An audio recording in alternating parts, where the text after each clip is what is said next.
Just had an opportunity to talk to the senior pastor here at Downey Memorial Community Church. We're grateful that she allowed us the opportunity to be here and highlight a little bit of what occurred here, as you may know, in the parking lot a few weeks back when 6 folks came masked without any identification, unmarked cars, and came into the parking lot demanding she get out of the way, demanding she not film, demanding as if they were running the place, demanding she simply walk away. She knew her rights. She exercised her rights. I think it's important to highlight that. One thing to know your rights, another important and imperative thing to do is to exercise them. And she did that. She videotaped what occurred, and it's an example of what's occurring all over here in Southern California, what's occurred at a level we've not seen in modern times. I just had an opportunity to visit with business leaders, small business. When I say mom and pop, I mean mom, dad, kids, grandkids, generational businesses in Bell. I met one business owner. They've been 20 years in business. They said, we miss COVID. They said it was much easier. They have lost 80% of their business. And they said they've lost something more precious, which really put it in perspective. They said they've lost a sense of community. They said they missed their customers, not the business. They missed the tables being filled. That's what a family business is all about. They're barely making ends meet. They're trying some catering work. They have a 15-year employee who won't even show up to work. He's here with documentation, but he's scared to death. He hasn't shown up in weeks since 4 raids occurred and nearby.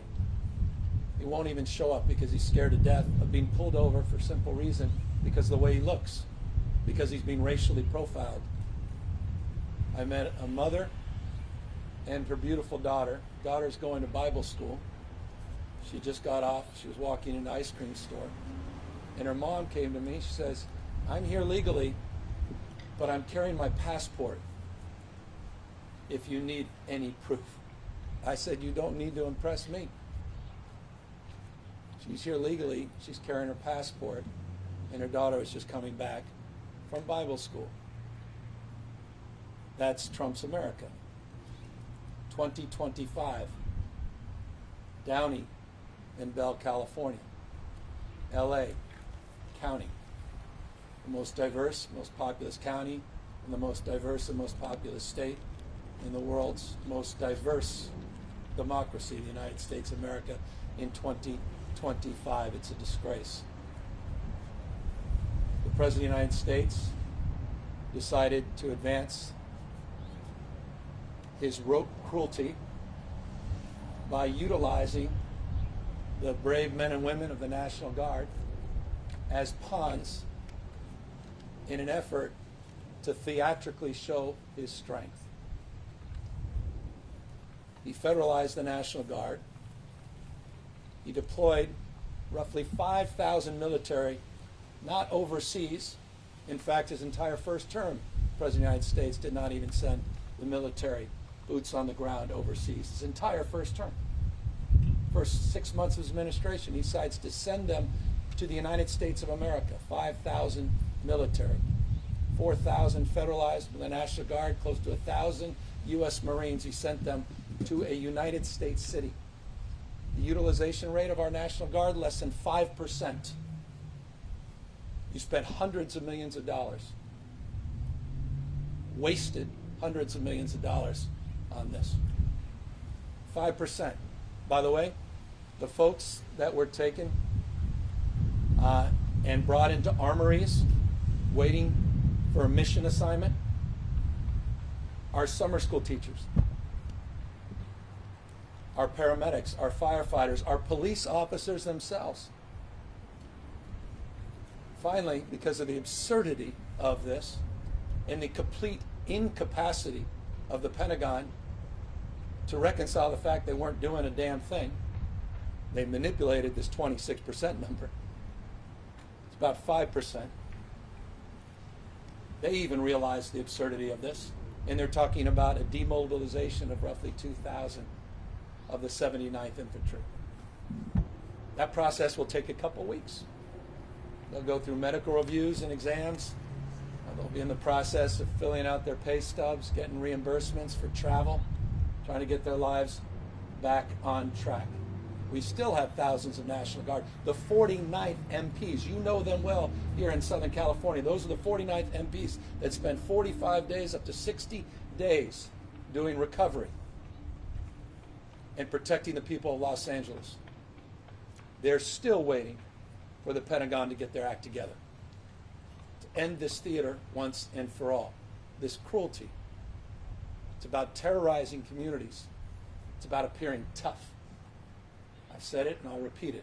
Weakness masquerading as strength. Weakness masquerading as strength. And so we're here mindful of people living here. I said to someone, I said, I got it easy. White guy, all the privileges. Talking to members of the community, they feel like democracy is already gone. For me, it still seems to be, on life support, but moving along. They feel like authoritarianism's already come to their community. They're not even walking the streets. We were here, not just in businesses that are empty. The entire shopping mall's empty. It's summertime. There was no one until that young woman came in with the young girl came in with her mom. There was no one in the ice cream store in the middle of the day, in the summer.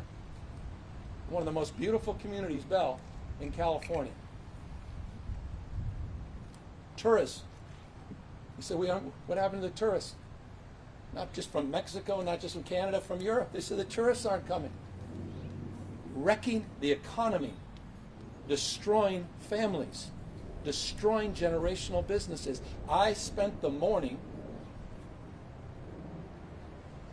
with Officer Cano's family, a CHP officer that just lost his life a few weeks ago.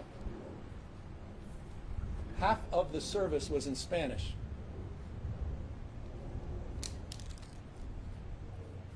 They met in Mexico.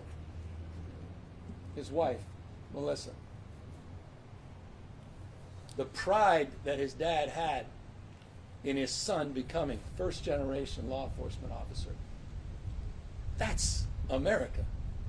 That's California. And that's what's being torn asunder by Donald Trump and Stephen Miller. This is about families. It's about community. It's about the sense of place. It's about our economy. And it's about time Donald Trump grow up. It's about time Donald Trump understand the hell he is doing. And so I'm here in front of a church on church grounds, mindful that our democracy is not on firm ground, and mindful of our responsibility to be assertive at this moment, and we are, to support our diverse communities, and we will continue to do just that. The budget we just signed included additional dollars for legal representation. We did a special session providing resources for legal representation. Over $75 million we carried forward from last year for additional support. But we must be vigilant and resolved that as we focus on Epstein, we focus on the next day or distraction, that communities like Bell and Downey are being torn apart because of his cruelty and because of his incompetence. And so that's the purpose of this opportunity to share and to engage and, of course, ask any questions here today. Governor Newsom, your personal and your governor's press office social media accounts have taken a much more aggressive tone over the last couple of weeks. Recently, the press office called Stephen Miller a cup on Twitter. How do you differentiate yourself from Trump if you're using state and personal social media accounts to name call and attack him? Well, it's a response to Stephen Chung in the White House and his use of that word. I don't think they understand any other kind of language. So I have no apologies for standing tall and firm and pushing back against their cruelty. And if it requires more clear language, requires a recognition that things have radically changed with Trump presidency, then I will assert myself as I feel fit. And I'll do so with clarity and conviction. The difference between Donald Trump and the Trump administration and the state of California and the work that's being done by many elected officials here is we don't just exercise our formal authority, we also exercise our moral authority. Governor Newsom, last week we saw that the Core Civic California City former California prison has now been renamed the California City Immigration Processing Center. What is the state of California planning as far as health and safety oversight or other constitutional oversight of that facility when, if and when it reopens as an ICE processing So center? California, and we had advanced in the first Trump administration, California updated and advanced a lot of its oversight rules and regulations as it relates to the authority of the state that's vested in us as it relates to the specific issue of health and safety. We also had to recognize that we had to reconcile the federal jurisdiction, and there were certain limits as it relates to our direct involvement and direct engagement.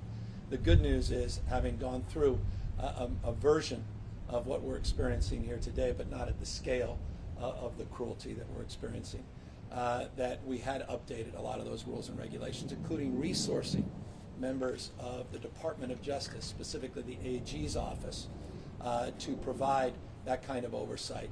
I specifically had on this topic conversations with immigrant rights leaders about what their expectations were in terms of that support, how we can coordinate, collaborate, and share information, and that is our intent as it relates to that specific facility as well. Governor, I talked to Sabrina Park today. She said they're afraid to go out, or how forced to go out, they're afraid to go out and shop. She wants local leaders to have police not be that involved in ICE operations. What do you have to say? Well, they're not. I mean, under the tenets, the police officers are not to aid and abet. They're escorting them. As it relates to the issues of these raids, it's not. It's very clear as it relates to the policies, local policies, which distinguish themselves from state policies. That is not the role of local law enforcement. The role of local law enforcement is to create a framework of trust. As it relates to safety of individuals, be it their state employees, local employees, or federal employees, they have a responsibility as it relates to public safety. So I'm deeply mindful of that. There's a balancing act there. But when it comes to the safety of officers, I wish them no harm. Most of these folks have been conscripted. I mean, the National Guard men and women are heroes. A lot of you were out there taking selfies with them. Biggest issue they had in places like Santa Monica is so many, jugs of water came, so much food came. We were really proud of them. They're the same people. They're just under now the jurisdiction of someone who's unhinged by the name of Donald Trump. And so I want people to recognize that and respect that. So it's about public safety in that respect, broadly defined. That safety includes federal employees as well. Governor, the National Guard. Problem with, you anticipate a possibility of a further drawdown of the National Guard and/or shipping the Marines back to their base, given the rules that Washington wants as far as the ability of ICE officers to arrest anybody who attacks federal officers. The White House on the 11th said literally anyone who throws rocks whenever assaults federal officers, they're freeing up ICE to actually detain and arrest those people for assault. If those rules of engagement hold, are you anticipating a further drawdown because there's no need for soldiers or anyone else to provide any kind of a buffer around ICE officers doing those type of operations? Again, the utilization rate, the mission tasking of roughly 5,000 military personnel is about 5%. They claim it's 26.6%, and that's because they're in an operational readiness, but they're in Los Alamitos, an hour and a half away. They're sitting there behind the walls looking for things to do. 5%. So as it relates to the drawdown, they're a solution right now in search of a problem. But more importantly, I think this is the issue that I think we want to highlight. This is a preview of things to come. If you think this is about California, you are fooling yourself. These are operations you're going to see all across the United States of America. They've tested the boundaries of the law. They've tested the boundaries of public perception and what the public will accept. And they're going to export, including potentially members of our own state National Guard, to other states.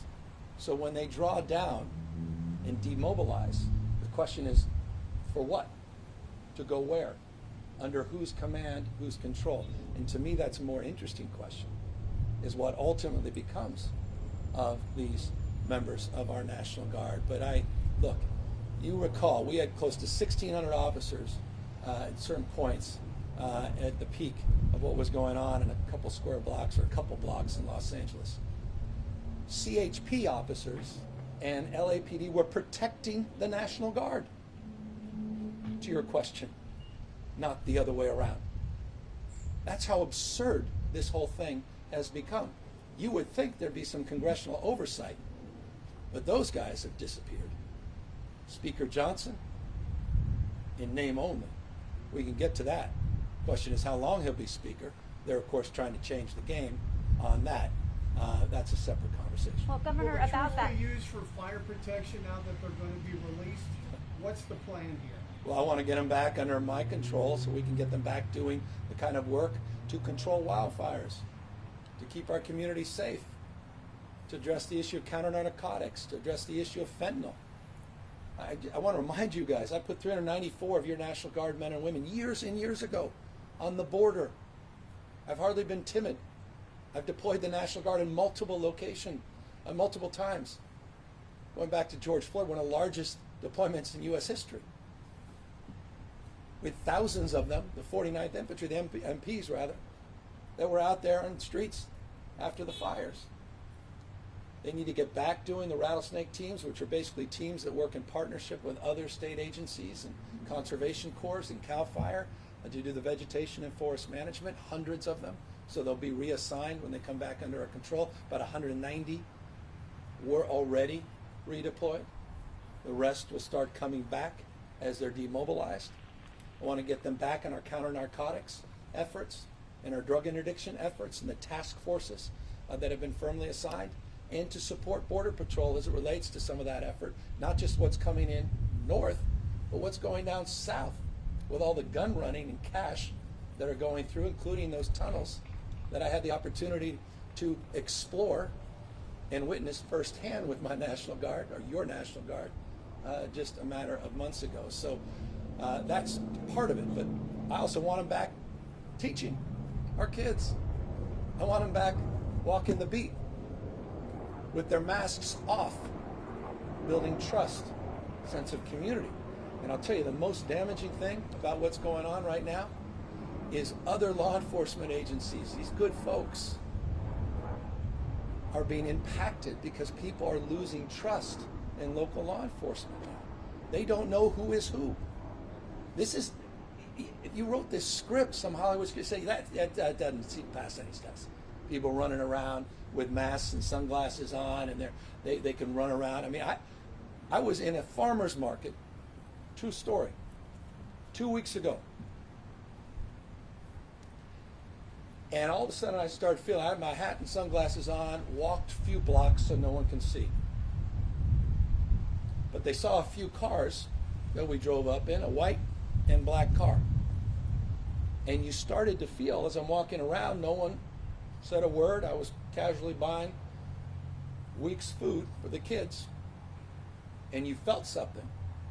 And all of a sudden, the manager of the farmer's market came up asking our folks who they were, because they heard that ICE was there. It was just the governor. That's how bad it's become. Governor, has the White House indicated to you when they might consider pulling back the remaining 2,000 National Guard troops? Well, they better do it now, today, next few hours. I'm a taxpayer.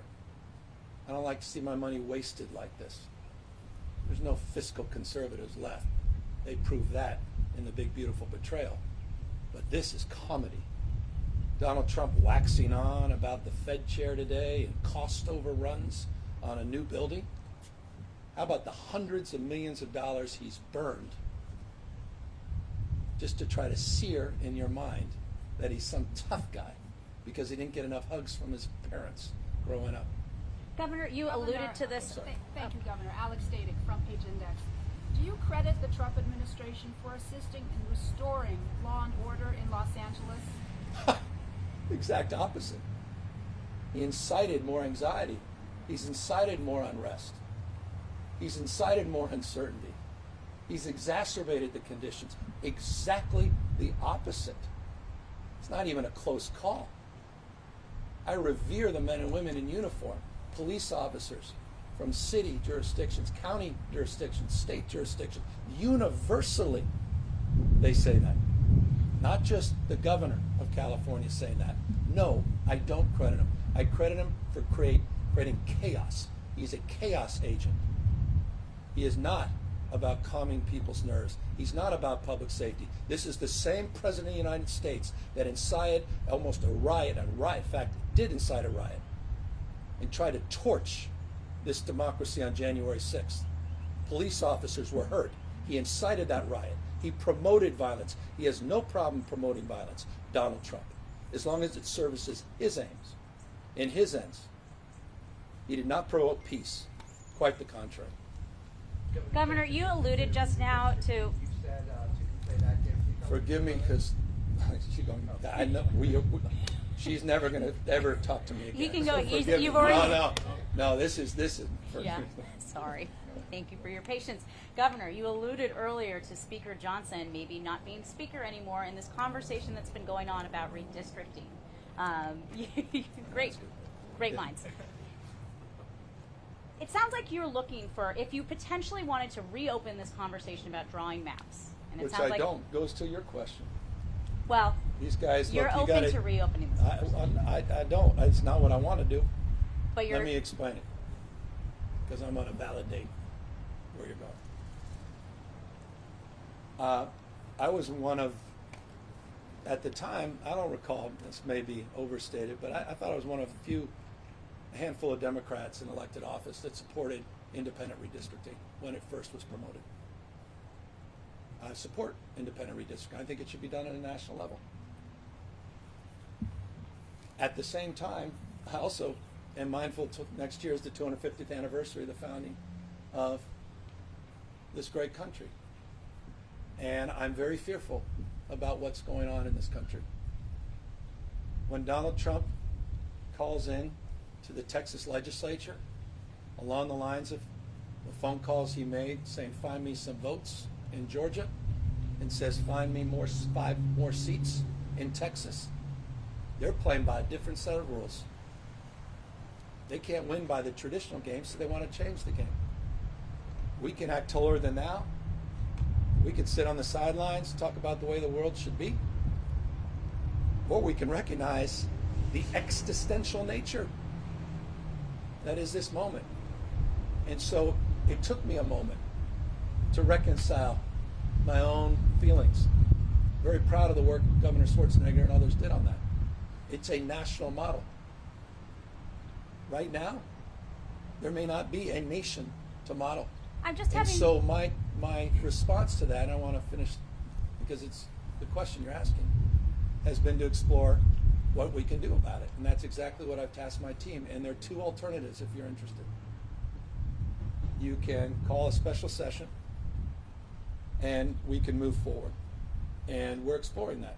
And we've had real conversations about that. There are also a number of legal experts that have come to us exploring an alternative to that. Through an urgency measure, the legislature can move forward with new maps as it relates to federal districts. And that is option that is also being considered. And both of those are being advanced in real time, not only with members of the legislature, but others that are interested because they feel the same pressures I do about the existential threat of what Donald Trump and some of these Republican states are trying to do. But forgive me to ask a question to this. I'm having a hard time squaring how that does still, either of those options, not fundamentally bump up against the will of the voters who approved an independent Well, it's pretty redistricting easy. commission. Option 1 is by definition, reconciles that. By definition, because it would require those same voters to make a determination on So- the basis of current facts. We can be stubborn, you know, and just assume everything's status quo ante. I mean, they've changed. There's no. Used to be 3 co-equal branches of government. One's completely disappeared in real time. The rule of law is being challenged every single day. Just ask all the masked people running around here. People are disappearing. Quite literally, a word you hear all the time. People are quite literally disappearing with no due process, no rights. The courts take forever to advance the cause of any reconciliation. You've got a president that's talking about recalling folks and judges that he disagrees with, or just completely dismissing, runs right up to the edge on the rule of law on decisions that are made by the courts, and whether or not it works for him, or decides on a whim, it won't. So things have changed, and so that would be the argument I would make. But again, I don't come to this lightly. This is not a point of, it's just a point of rationalization. And I hope a realization for everyone else. Everything has changed, and it's changing in real time. And I'm not going to be the guy that said I coulda, woulda, shoulda. I'm not going to be passive at this moment. I'm not going to look at my kids in the eyes and say I was a little timid, or I didn't like the word that this guy used. I'm just not going to be that guy. I'm sorry. What more evidence do you need? I mean, everything that damn's happened last 6 months in this part of the state. So that's my approach, and to the extent that others share it, by definition, it requires the consent of our representative body, the legislature, and they'll make that determination. And if they choose the path of a ballot initiative, the people of this state will decide for themselves in the spirit that brought you that law in the first place. Governor, given we've had a federal judge rule the tactics that ICE has been using on the streets here in Southern California are a problem. If that is upheld, where they have changed their tactics regarding how officers are on the street, how they're identified, how they actually do arrest and apprehension, if ICE is forced to modify those tactics and policies, do you think there may be a reduction in the number of problems that we have regarding enforcement? I would hope so, just the indiscriminate nature of this. And by the way, I take a backseat to no one. You want to coordinate Donald Trump, you want a partner, you've got a partner. You want to coordinate with violent criminals? I'm happy to partner with you. I've got the receipts. No other governor could lay claim to over 11,000. 11,000 individuals we've coordinated with ICE since I've become governor of the state of California. Violent criminals. This is not about violent criminals. Quite the contrary. So as it relates to the random nature, this indiscriminate nature, I hope the judge begins to rationalize that, this sort of racialization of these enforcements. I mean, Homan himself, talk about a tough guy. Homan himself, I mean, just talk about a self-inflicted wound. He said, yeah, on the basis we can do whatever we want, on the basis of how you look. In some cases, what car you're driving. So that was a pretty obvious decision in the lower court. But what's no longer obvious is what happens at the appellate and obviously the Supreme Court. But I'm hoping it will rationalize some of this. And at peril, again, you're going to see this in other cities. And I worry about people's lives. I'm telling you, we're on the verge. This is serious. I mean, if someone just randomly, if I'm walking down the street with my kids and someone grabs me with a mask on and tries to throw me in an unmarked van, and I am looking at my kids, I'm surprised someone hasn't gotten hurt. Someone is going to get hurt. So the best thing that happened to this administration, maybe that they have to come to realization of what they're doing and change their tactics, even if they're not compelled to do so at the appellate level. I pray that's the case. Do you think the intent state movement is possible? I'm not going there. And look, that gets hyperbolic. Somebody already fired shots at federal agents the other day. Yeah, in Camarillo. I worry about that. Nobody got hit. And you got someone who dropped 30 feet because they were scared to death and lost their lives. Farm worker. Yeah, I met that 16-year-old kid. His mom and dad were disappeared after 20 years going to the same workplace, dragged out of their cars. I met an 86-year-old woman who, by the way, coincidentally, in 1986, was able to get her citizenship. Yeah. And she said, She literally had PTS. She was expressing and she was shaking. As she was sitting there in a coffee shop, she said, when I heard the helicopters, it reminded me when I was a kid. And we used to learn how to hide in the baskets in the fields. She said that's what it felt like again. Despite Donald Trump saying we're not going after workplaces, we're not going after nonviolent folks that are essential to our economic well-being. We're not going after farm workers. We're not going after folks in the hospitality and leisure industry. Last question. Uh, Do you have an estimated the loss of economy for the past month? Yeah, we're trying to, it's interesting, it was a question I got today, and I think it's much deeper than people think. You know, we tend to measure things in the aggregate. We don't live in the aggregate. You know, it's not about GDP. It's about communities, these small businesses. This is not, with all due respect, about Apple and NVIDIA. You know, it's not about Tim Cook being able to make a call and getting an exemption, or some of those farmers that after the rage in Ventura, on behalf of the Farm Bureau, because they were big donors to Donald Trump, made the call. So he the next day said, I'm going to back off. Of course he didn't, but said he would. They have no advocate, these small businesses. It's incalculable when you're down 6 to 7% in business. Imagine being down 60 or 70%. You don't get that back. You could lose your house because you've got a line of credit on your house against your business. You could lose everything, your dreams, your family. How do you calculate that? And so I don't know the answer to that. I want to know I'm mindful we need to understand that. I pray that these guys pay attention in Washington, D.C. and end this charade. Thank you guys very, very much. Press could just stay here. Thank you.